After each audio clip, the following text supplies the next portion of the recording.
Hi, this is Jane with GreenBiz. Today we're going to talk about watering. Do's, don'ts, and how-tos. Say that you have just had your whole yard landscaped by GreenBiz. It is absolutely beautiful. And then they leave, oh my, and now you are on your own. What do you do about watering? We're going to talk about that a little bit, and hopefully by the end of this video, you'll know exactly what to do. So the first thing you're probably wondering is, when should I water? There's people all the time asking when to water. The answer that I generally give is, the morning is the best.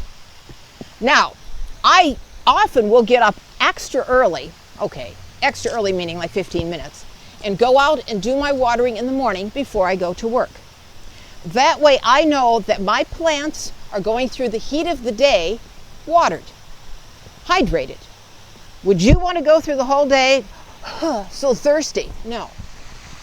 Another common question that people have is, how much water should you give to a certain plant? And there are several factors that will factor into this. Because I'm over here at a garden center, for instance, and I'm seeing plants that are in pots. I'm going to discuss the plants that are in pots, and then we're going to kind of use that information, well, for the stuff in the ground.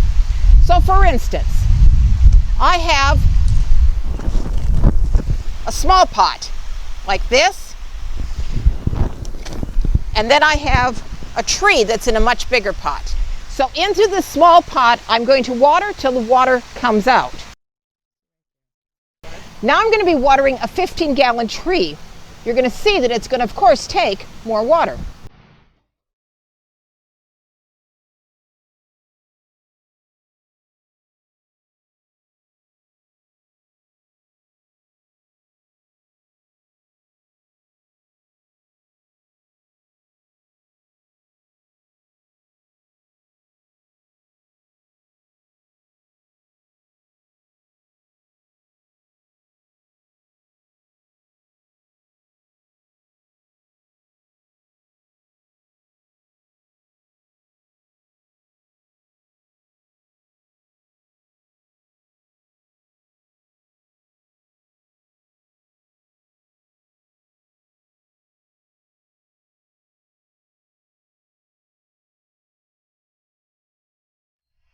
So as you can see, the small plants take much less water than the larger plants. What if you don't have your plants in containers? What if they're already planted in the ground? It's a little bit of guesswork. You're just going to have to remember that your root system, how big is your root system? Is it down this big, or is your root system like this? And of course you're going to be giving more water to one where the root system is like this. If you have an older plant that's established, you're not going to need to water. You need to water as much, but not as often. You still always want to make sure that that water is going down to the root system. If you have a new plant, say a new tree that has just been planted, what you're going to need to do is possibly use even like a bucket and fill that bucket, and you can pour the bucket slowly into that area around the tree. Or you can take a hose and turn it on just above a trickle and let that hose trickle onto your plant for about a half hour to 40 minutes. That will water that whole entire area. If you have several plants, you could use a soaker hose to do the same thing. It is most important that you get the water going down to the root system. And no matter what size pot you have, or if it's in the ground, you always want to make sure that it's going down to the root system where it will do the most good. Did you know that there are good ways and bad ways to actually do your watering? I have seen people do this. All right, I'm all done. Now, why do you think that doesn't work? Oh, there's lots of reasons. First of all, when you water on top like that, you're just watering the leaves. And you're not getting down here to where the root system is. When you water on top like that and you're just watering those leaves, you can do so much damage to the leaves, especially if those leaves have to set overnight wet. That's when you can get your powdery mildews, you can get your slugs, you can just get all kinds of icky things happening to your leaves. Roses especially, black spot. So you don't want to just do this. What you do want to do is get down to where the plant roots are and water like that. Now, I'm not totally unrealistic. At my garden at home, I have lots of plants in pots and I have lots of gardens, and really truthfully, if I did that with absolutely every plant, well, I would be watering a long, long time. There are some plants that I know that I can water on top.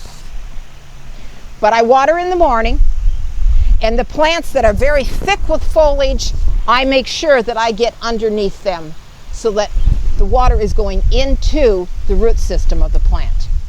Now, we're going to discuss rain. Here in North Carolina, we often will get some late afternoon thunderstorms. And it thunders and rumbles, and you get about 20 raindrops, and then it goes away. That does not count as the watering for your day. It just does not. It did nothing more than, well, make the air humid. You need about a 1/4 inch of rain at least, really, to get your ground moistened and to get those plants nice and wet.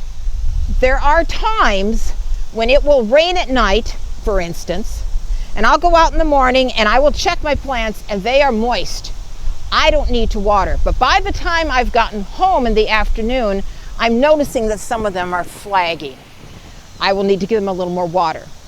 So sometimes you might think that they've had enough, but they really didn't. You just kind of have to, well, play it by ear. For your grasses, like say your lawns, you're going to need about 1 inch of rain per week in order to keep them maintained looking nice. If you have new trees or newly planted shrubs, you are going to need to water those more at the beginning when they have just been planted. So for instance, you're probably going to have to water them every day for a period of time, probably a couple weeks, and then you will be able to back off. If you planted something in the winter versus in the summer, you would be watering very different in the winter because your watering needs are going to be a lot different. You're not going to have the heat to contend with. In the summertime, you may be watering up to even 3 times a week on your somewhat newly planted crops because they're just going to need it because it is so hot. As I said, common sense. And plants want to be like us, just right. You walk that nice right down the middle road. Not too much water, not too little water. And sometimes two plants might be together. One is going to maybe be required to water it twice a day. This one, maybe even every other day, depending on the kind of plant. You'll start to learn what your plants like, and then you can learn to water accordingly. If you have questions about watering or other types of landscape questions, you can leave your questions in the comment box below. This is Jane with GreenBiz, and hope that you have a very happy watering experience, and I hope your plants do too.